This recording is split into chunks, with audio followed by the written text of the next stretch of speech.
Good evening friends, কেমন আছো তোমরা সকলে? আমি তো ভীষণ ভালো আছি। আজকে আবার তোমাদের কাছে চলে এলাম একদম একটা অন্য ধরনের ভিডিও নিয়ে। আজকে এসেছি এই যে একটা গল্প লিখেছি, সেই গল্পটা নিয়ে চলে এলাম। এই গল্পটা এখন তোমাদের কাছে আমি পাঠ করব। গল্পটার আমি নাম দিয়েছি ভোরের আলো।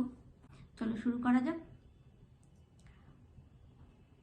মা, আমি পৌঁছে গেছি হোস্টেলে। স্যার একদম ঘর অবধি পৌঁছে দিয়ে তবে আমাকে গেছেন। তুমি একদম চিন্তা করো না মা। ফোনে খুব চিৎকার করে করে কথাগুলো বলল রজত তার মাকে। রজত পাল মেদিনীপুর জেলার গর্ব। মেদিনীপুর জেলার এক প্রত্যন্ত গ্রামে মায়াপুরের ছেলে হচ্ছে রজত। দিন আনতে দিন যায় রজতদের পরিবারের। মা বাবা রজত ছাড়াও আরও 2 বোন আছে তাদের। এই অভাবের সংসারে 5 জনের দুবেলা ঠিক করে পেট ভরানোর চিন্তাতেই প্রায় দিন কেটে যায় রজতের মা আর বাবার। তার মধ্যে এই অভাবের সংসারেও রজতের মতো এমন এক রত্ন জন্ম নিয়েছে, এটা ভেবে কখনো রজতের মা বাবা খুব খুশি হয়, আবার কখনো খুব কষ্ট পায়। ছেলেটাকে একদিন যে ভালো করে একটু ফল মাংস কিছু খেতে দেবে সে ক্ষমতাও তাদের নেই। এই মোটা রেশনের চালের ভাত আর একটা সবজি খেয়েই ছেলেটা বড় হয়ে গেল। তাও স্কুলের স্যারগুলো যদি সবাই পাশে না দাঁড়াতো তাহলে হয়তো ছেলেটাকে আজকে ডাক্তারি পড়ানোর মতো সাহস রজতের বাবা অন্তত করতে পারতেন না। অসম্ভব ভালো স্টুডেন্ট হচ্ছে রজত, তাই ছোট থেকেই গোটা স্কুল ওকে সব রকমভাবে ভীষণ হেল্প করতো, যাতে ওর পড়াশোনাটা কখনো বন্ধ না হয়ে যায়।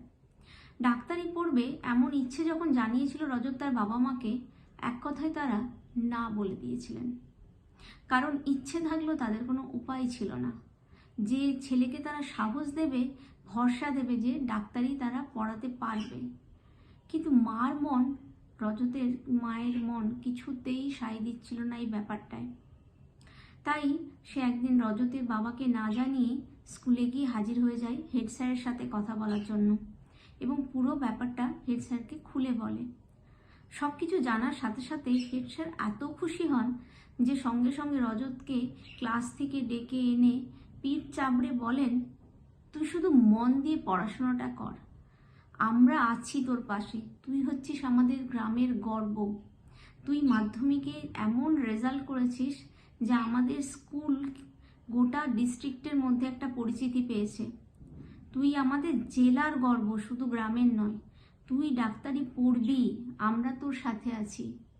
তোর ডাক্তারি পড়ার জন্য যা যা করতে হয় সব আমরা করব। আজ রজত ডাক্তারি পড়ার জন্য বড় শহরের বিখ্যাত এক মেডিকেল কলেজে এসে হাজির হয়েছে।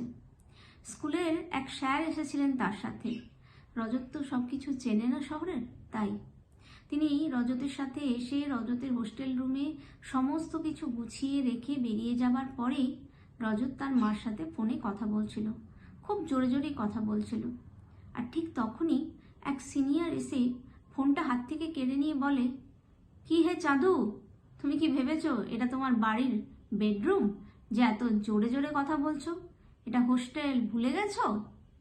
সিনিয়রটির সাথে আরও 2 জন ছিল, তারাও খুব মজা পেয়ে হেসে উঠল। আর এই পুরো ঘটনায় রজত খুব ঘাবড়ে গেল। একে তো সে খুবই একটা অজ পাড়াগাঁয়ের ছেলে, তার উপর হোস্টেলে এসে সে যত ছেলে মেয়েকে দেখছে, ছেলেদের দেখছে, প্রত্যেকেই খুব দামি দামি পোশাক, মোবাইল, এই সমস্ত কিছু তাদের হাতে দেখতে পাচ্ছে। রজত যেন নিজেকে আরও গুটিয়ে ফেলেছিল তাই হোস্টেলে আসার সাথে সাথে। তাই এখন এই ঘটনাতে সে বুঝে উঠতে পারছিল না সিচুয়েশনটা সে কিভাবে সামাল দেবে। আর ঠিক তখনই রজতের রুমমেট রুম থেকে বেরিয়ে এসে বলল, আর সরি দাদা, আজ তো প্রথম দিন, তাই একটু ভুল হয়ে গেছে গো।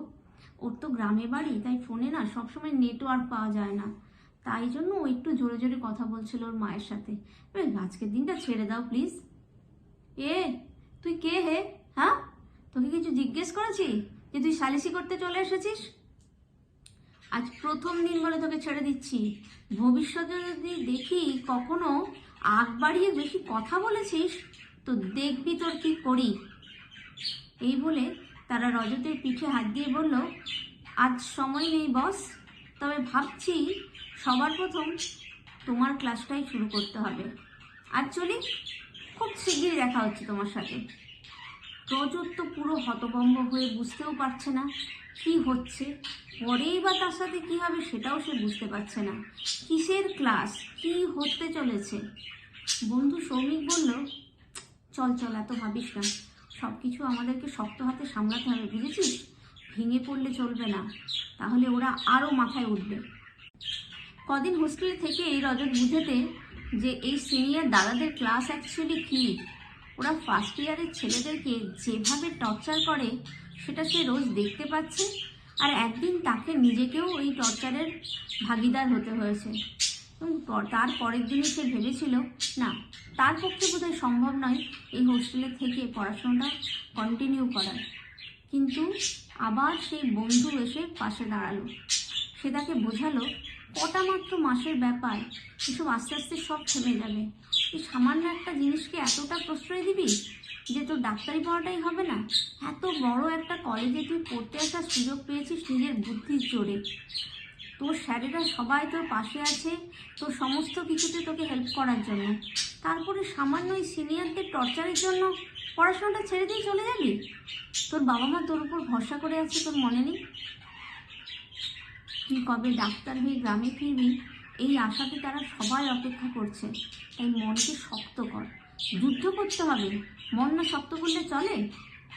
কিন্তু এক সপ্তাহ পরেই সব কিছু তছনছ হয়ে গেল। সেদিন রাতে ডিনার করে যে রুমে আসতে যাবে ডাইনিং রুম থেকে, সাথে সাথে একদম সিনিয়র দাদা এসে রাস্তা আটকে দেয় রজতে আর বলে এখনই তাদের সাথে যেতে হবে, ক্লাস আছে। ক্লাস শুনেই রজত বুঝে গিয়েছিল সেই একই নরক যন্ত্রণা ভোগ করতে হবে তাকে আগের দিনের মতো। কিন্তু সে বিন্দুমাত্র বোঝেনি আগের দিনের ঘটনা তো শুধুমাত্র নস্যি ছিল, তার সাথে তখন যা ঘটতে চলেছে সেই ঘটনার কাছে। সেদিন প্রথম থেকেই সিনিয়রদের প্ল্যানিং ছিল রজতকে সীমার বাইরে গিয়ে টর্চার করার, কারণ ও যে অসম্ভব ব্রিলিয়ান্ট বলেই ডাক্তারিতে চান্স পেয়ে এই নামকরা কলেজে পড়তে এসেছে সেটা সবাই জেনে গেছে। রজত যে ঠিকমতো খাবারটুকুও পায়নি ছোটবেলা থেকে সেটাও তারা জানে, অথচ এই রজতের নাম কলেজে ঢোকার সাথে সাথেই স্যারেদের মুখে মুখে। একটা গেঁয়ো ছেলের নাম সবার মুখে শুনে সিনিয়র দাদারা প্রচণ্ড খেপেছিল এবং তারা ঠিক করেছিল একটা জোরদার প্রতিশোধ নিতে হবে সেদিন। তাই রজতকে তারা ক্লাসে ঢুকিয়েই বলে, সম্পূর্ণভাবে উলঙ্গ হয়ে হিন্দি সিনেমার গানের সাথে নাচ করতে হবে। তার সাথে পার্টনার হয়ে একটি সিনিয়র দাদা নাচ করবে, যে মেয়ে হিসেবে নাচ করবে।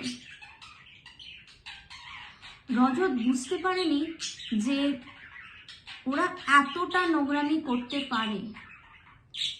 অনেক লজ্জা ঘৃণা নিয়ে নাচটা শুরু করেও ছিল, কিন্তু তার ওই সিনিয়র ছেলেটি তার সাথে এতটাই নোংরামি করেছিল যে রজত আর সামলাতে পারল না নিজেকে। এক দৌড়ে ঘর থেকে বেরিয়ে গিয়ে 3 তলার ছাদ থেকে নিচে ঝাঁপিয়ে দিল। রজতের বন্ধুরা ওই রুমের আশেপাশেই ছিল, ওরা বুঝতে পেরেছিল যে কিছু একটা ভয়ঙ্কর হতে চলেছে আজকে রজতের সাথে, আর তাই জন্যই ওরা আশেপাশে ঘোরাঘুরি করছিল, যাতে কিছু যদি রজতের গলার আওয়াজ ওরা শুনতে পায় তাহলে ওরা সঙ্গে সঙ্গে ঘরের মধ্যে ঢুকে যাবে। কিন্তু কিছু বুঝে ওঠার আগে রজত কাণ্ডটা ঘটিয়ে ফেললো। কিন্তু যেহেতু ওরা আশেপাশে ছিল, সঙ্গে সঙ্গে ওরা চিৎকার করতে করতে নিচে নেমে যায়, যাতে আরও অনেক ছেলেরা বেরিয়ে আসে আর ওই অবস্থাতে, সুতোবিহীন অবস্থাতে রক্তাক্ত রজতকে তারা তাদের হসপিটালে গিয়ে ভর্তি করে। জমে মানুষে টানাটানির পরে রজতের জ্ঞান ফিরল 2 মাস পর। রজতকে যখন হসপিটালে ভর্তি করা হয় রজত তখন সম্পূর্ণভাবে কোমাতে চলে গেছে, কিন্তু কোনো স্যারেরা হাল ছাড়েনি। প্রত্যেকটি স্যার নিদারুণ পরিশ্রম আর অক্লান্ত চেষ্টা করে রজতকে আবার ফিরিয়ে নিয়ে আসে তার বাবা মার জীবনে।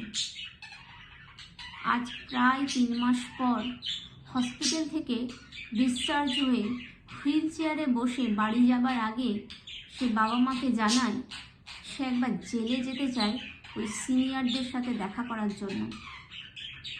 তাদেরকে যখন ভিজিটার্স রুমে নিয়ে আসা হয় রজতদের সাথে দেখা করার জন্য, সেই ছেলেগুলি তখনও সুন্দরভাবে রজতের চোখের দিকে তাকিয়ে আছে। রজতও খুব শান্ত দৃষ্টিতে তাদের দিকে তাকিয়ে কয়েকটা কথা বলে। সে বলে, তোমরা যা ক্ষতি করেছো আমার আর নিজেদের, সেটা তো বলার আর কিছু নেই নতুন করে। কিন্তু এখনো যারা তোমাদের মতো ভাবনা চিন্তা নিয়ে চলে আর জুনিয়রদেরকে এইভাবে অত্যাচার করতে ভালোবাসে, মজা পায়, তাদের যাতে আর এই রকম কাজ করার আগে মনে পড়ে তোমাদের কথা, তাই আমি তোমাদের বিরুদ্ধে কেসটা লড়ব। আমি জানি আমার ক্ষমতা খুব সীমিত, তোমাদের কাছে তো খুবই সীমিত, তবুও আমি তোমাদের সম্পূর্ণভাবে শাস্তি দেবার আমি চেষ্টা করব। আইনের পথে তোমরা যাতে শাস্তি পাও, আমি সেই চেষ্টা করব, যাতে তোমাদের শাস্তি দেখে আর সেই 5টা ছেলে যারা তোমাদেরই মতো তারা ভয় পায় এই একই ধরনের কাজ করতে। আমার বাবা মার কপাল জোরে আর স্যারেদের চেষ্টায় আজকে আমি পৃথিবীর আলো আবার দেখতে পেরেছি। আমি যদি না থাকতাম তোমাদের কিছু হতো না, আমার পরিবারটা শেষ হয়ে যেত মুহূর্তের মধ্যে। তোমাদের কারণে আমার একটা সেমিস্টার তো নষ্ট হলে ঠিক ম্যানেজ করে নেব। তোমরা যে লেভেলের মজা করেছিলে সেটা কোনো মানুষ, কোনো ভদ্র মানুষ কারোর সাথে করতে পারে না। তাই তোমাদের সেই নোংরামির প্রতিবাদ করার জন্যই আমি কিছুতেই তোমাদের বিরুদ্ধে কেসটা তুলে নিলাম না। তোমাদের শাস্তি হোক, এটা আমি অন্তর থেকে চাই। কিন্তু আজ আমি নতুন সূর্য আবার দেখতে পেয়ে আমি সেই লড়াই করার শক্তি ফিরে পেয়েছি। আমি লড়বো তোমাদের বিরুদ্ধে, শুধু তোমাদের বিরুদ্ধে না, এই প্রথাটার বিরুদ্ধে আমি লড়বো। এমনভাবে লড়াই করব যাতে আর দ্বিতীয় কোনো রজত নিজেকে শেষ করতে না যায়। তো এই ছিল আমার গল্পটা কেমন লাগলো অবশ্যই জানিও। আমিও একজন মা যার ছেলে রিসেন্ট এবার কলেজে যেতে চলেছে। অনেক কিছু ভয়, অনেক কিছু কি বলবো, আশঙ্কা মনের মধ্যে তো থাকে। তবে আমার মনে হয় অ্যাজ এ মাদার ছেলে মেয়েদেরকে ততটাই স্ট্রং করা উচিত যাতে বাইরের জগতে গিয়ে সমস্ত সিচুয়েশনটাকে লড়াই করে জিততে পারে। অনেকেই ব্রিলিয়েন্ট স্টুডেন্ট আছে, অনেকেই পড়াশোনা খুব ভালো করতে পারে। পড়াশোনার সাথে সাথে জীবনে বাঁচার জন্য লড়াই করার শক্তিটাও তৈরি করতে হবে। যদি আমার এই গল্পটা ভালো লেগে থাকে অবশ্যই লাইক করো, কমেন্ট করো এবং শেয়ার করো। আর চ্যানেলটাকে অবশ্যই সাবস্ক্রাইব করো। প্লিজ চ্যানেলটাকে সাবস্ক্রাইব করে দিয়ে ভালো থেকো। দেখা হচ্ছে নতুন একটা ভিডিওতে। Tata, bye bye.